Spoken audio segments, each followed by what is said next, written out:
Bismillahirrahmanirrahim. Assalamualaikum warahmatullahi wabarakatuh. Perkenalkan kami dari kelompok 6, kelas G, mata kuliah Keamanan Manusia dengan dosen pengampu Pak Zain. Izin untuk mempresentasikan hasil dari policy brief yang sudah kami susun terkait krisis pengungsi Rohingya di Aceh. Oke, baik. Langsung saja saya serahkan kepada teman-teman yang akan bertugas melakukan presentasi. Waktu dan tempat kepada Saudara Dimas, saya persilahkan. Baik, di sini saya akan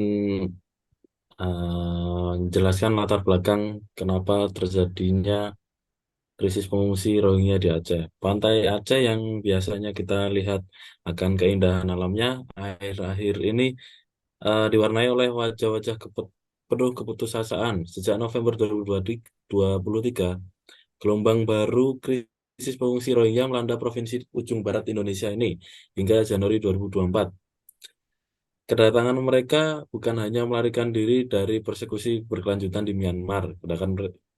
Kedatangan mereka ini membawa nestapa personal, tetapi juga memicu dilema kemanusiaan, keamanan, dan ekonomi yang kompleks bagi masyarakat Aceh dan pemerintah Indonesia.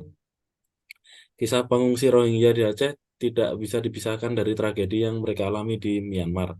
Sejak 1978, etnis Rohingya menghadapi diskriminasi sistematis oleh pemerintah Myanmar.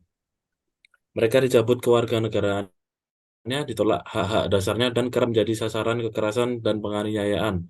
Kondisi ini memaksa banyak Rohingya melarikan diri, menempuh perjalanan laut berbahaya menggunakan perahu-perahu rakyat berbekal harapan dan doa. Kedatangan kedatangan ribuan pengungsi Rohingya menimbulkan dampak berjenjang di Aceh. Bagi para pengungsi sendiri, ketidakpastian masa depan menjadi momok yang menakutkan. Tanpa status hukum, mereka tak bisa bekerja formal, akses terhadap pendidikan dan layanan kesehatan terbatas, dan bayang-bayang penolakan masyarakat kerap menghantui. Krisis pengungsi Rohingya di Aceh adalah potret kompleks dari penderitaan manusia dan dilema kemanusiaan.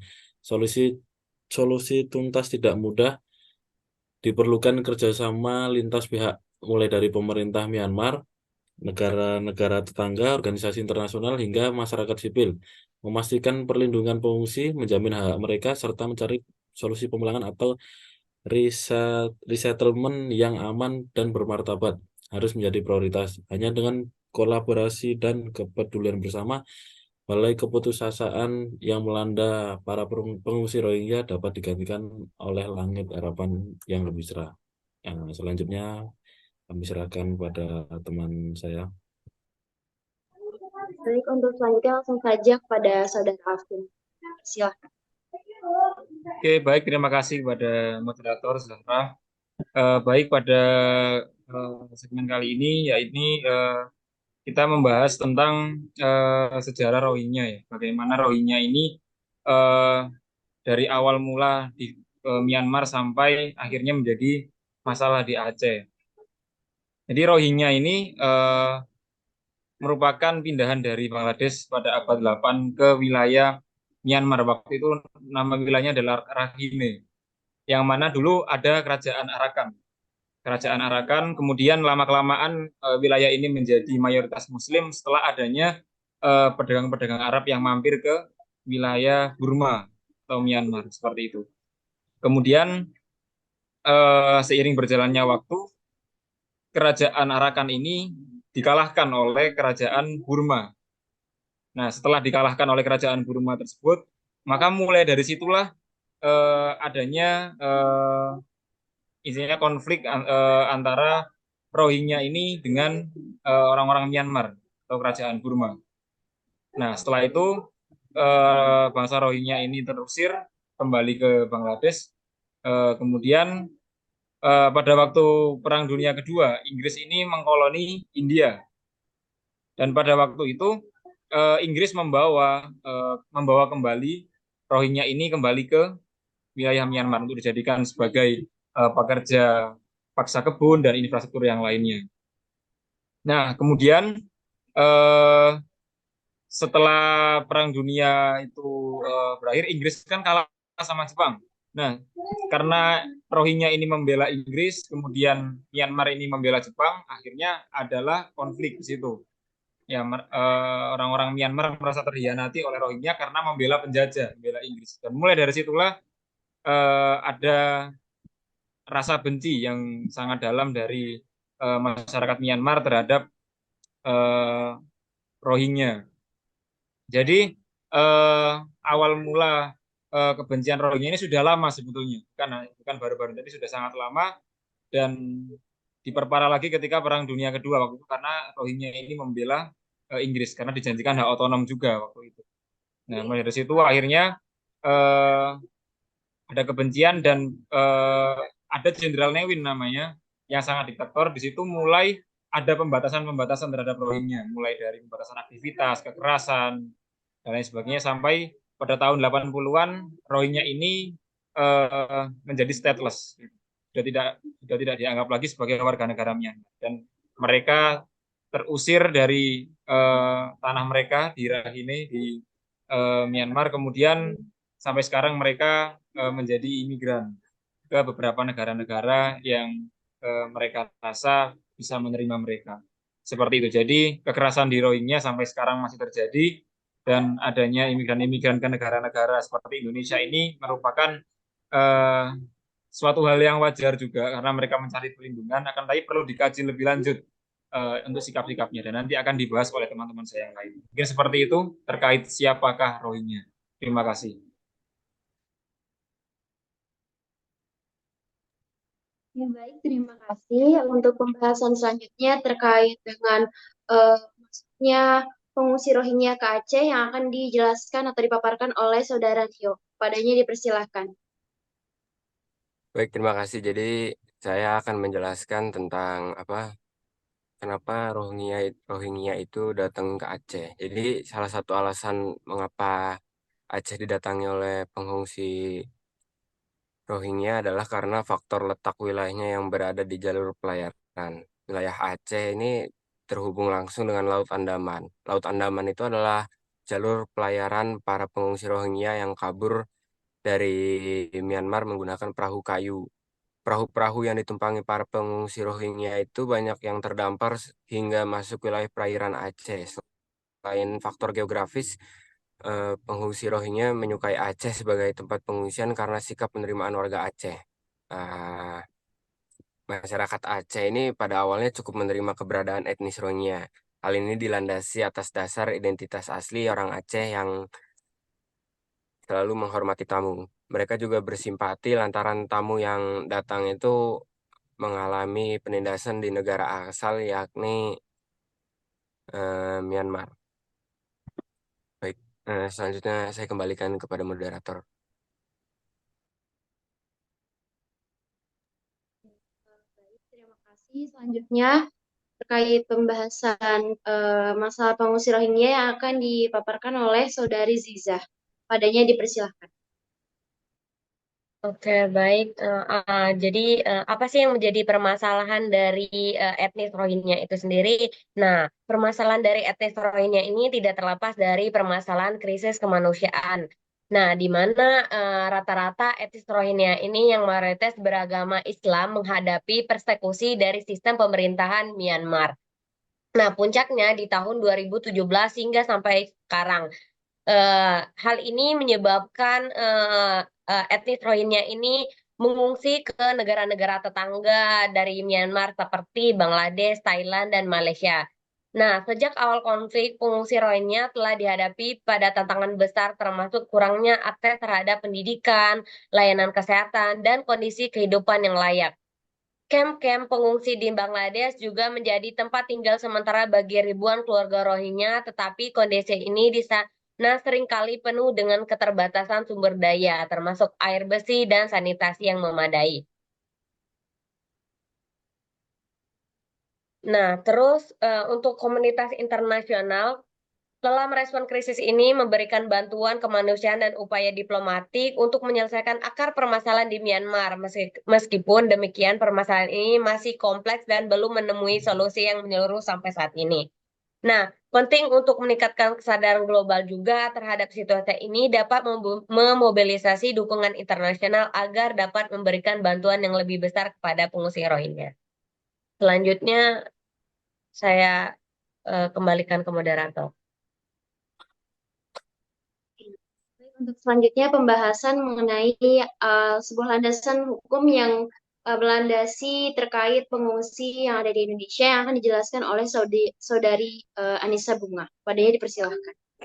Oke, baik. Selanjutnya mengenai landasan hukum pengungsi di Indonesia, yaitu di Indonesia ini masalah pengungsi telah diatur dalam Peraturan Presiden Nomor 125 Tahun 2016 tentang penanganan pengungsi luar negeri. Meskipun dalam faktanya Indonesia ini tidak meratifikasi Konvensi 1951 mengenai pengungsi, namun Indonesia tetap memberikan perlindungan terhadap pengungsi yang akan datang di Indonesia. Hal ini dikarenakan Indonesia memiliki Pancasila, yang mana itu sebagai konstitusi negara, lebih tepatnya pada sila kedua, yaitu kemanusiaan yang adil dan beradab, di mana sila ini mengharuskan Indonesia untuk menghormati hak-hak sesama manusia dan memiliki beban moral jika tidak melaksanakannya. Selain dalam Pancasila, tentang pengungsi juga ditangani di Indonesia berlandaskan Undang-Undang Dasar 1945 pada pasal 28 ayat 2, ada juga di Undang-Undang Nomor 1 Tahun 1979. Dasar-dasar hukum tersebutlah yang menjadi dasar mengapa negara Indonesia ini menerima pengungsi dan memberikan perlindungan kepada mereka. Untuk penanganan pengungsi, maka pemerintah Indonesia melakukan penanganan mulai dari penemuan, penampungan, pengamanan, dan pengawasan keimigrasian. Oke, sekian saya kembalikan ke moderator.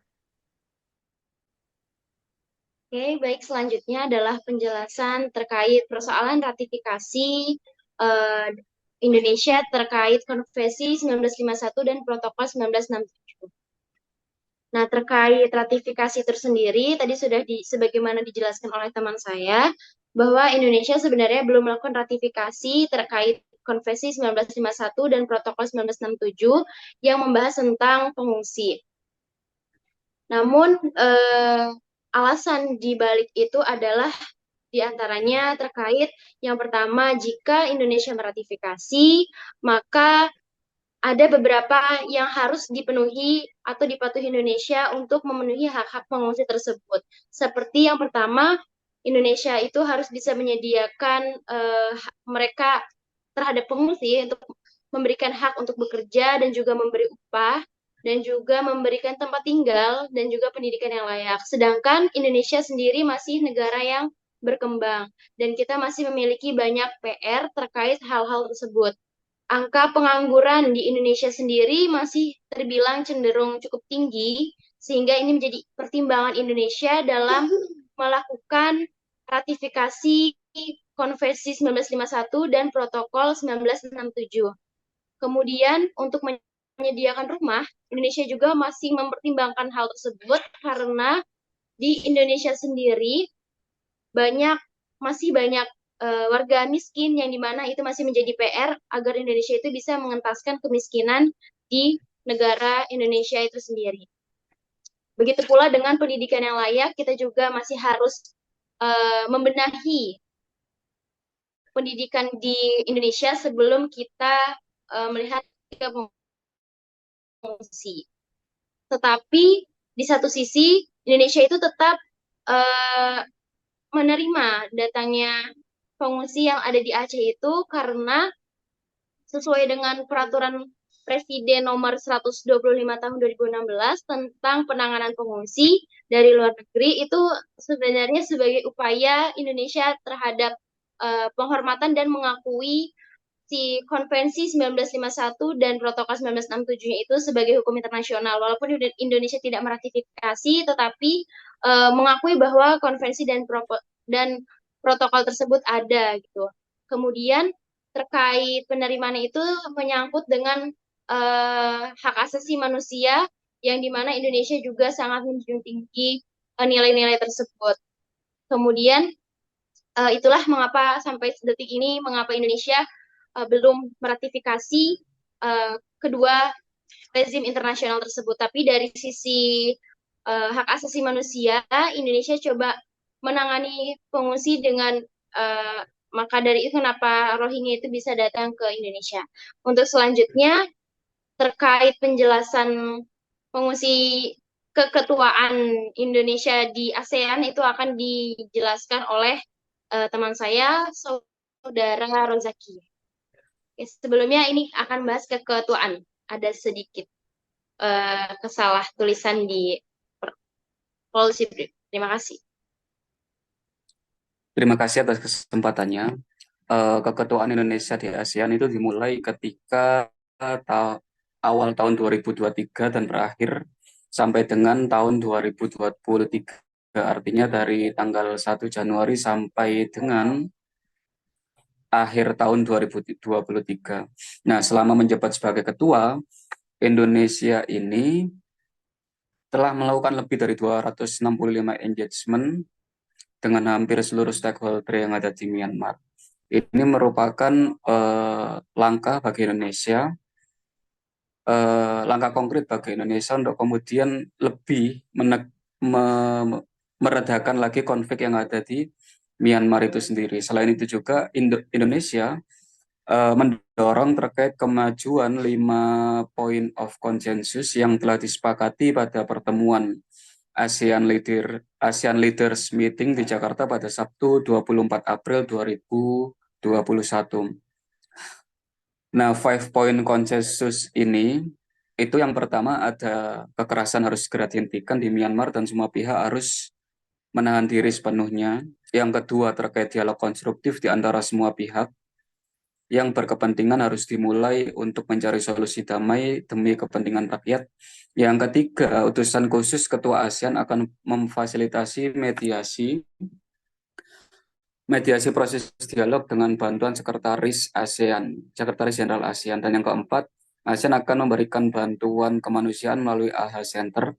Kemudian yang terakhir, utusan khusus dan delegasi akan mengunjungi Myanmar untuk bertemu dengan semua pihak terkait.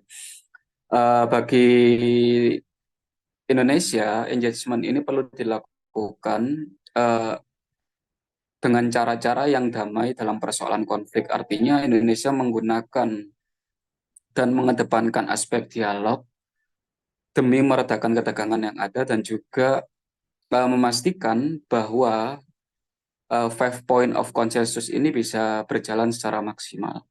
Nah, kemudian bahasan selanjutnya, rekomendasi kebijakan dari policy brief yang telah kelompok kami buat, itu terdapat 5 rekomendasi kebijakan yang perlu dan harus segera didorong Indonesia agar ke depannya persoalan terkait pengungsi Rohingya di wilayah Indonesia dan di wilayah-wilayah yang bukan negara konvensi ini agar segera terselesaikan. Yang pertama yaitu mendorong dan mengingatkan kembali kepada negara-negara anggota ASEAN agar menguatkan peran ASEAN Intergovernmental Commission on Human Rights.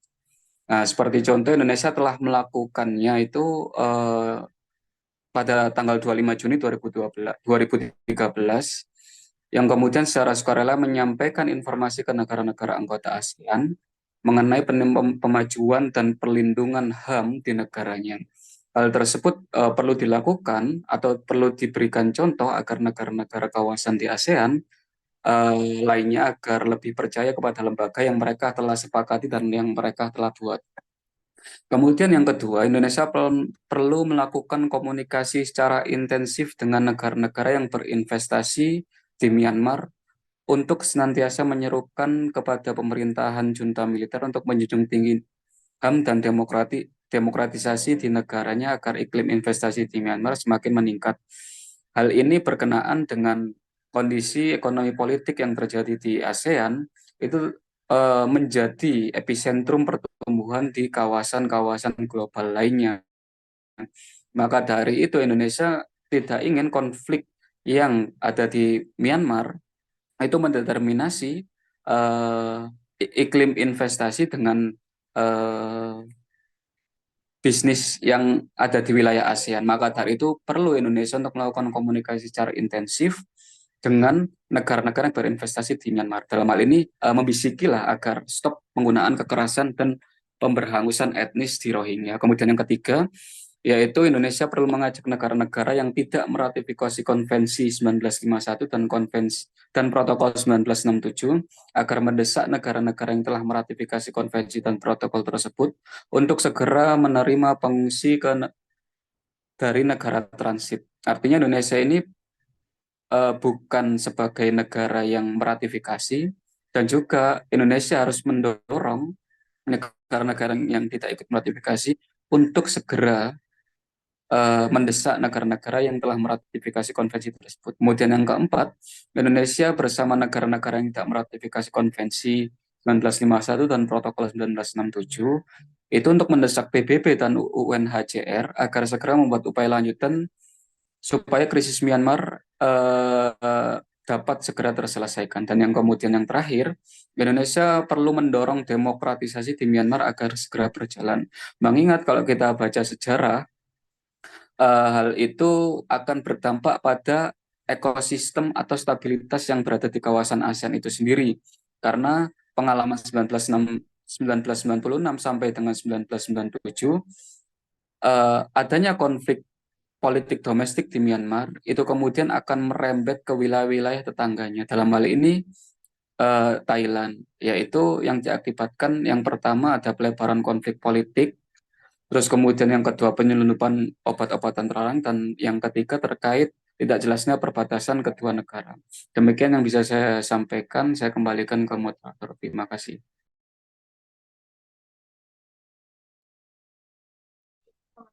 Ya, sudah selesai pemaparan dari kelompok kami, kelompok 6, dari presentasi policy brief yang sudah kami susun, yaitu tentang krisis pengungsi Rohingya.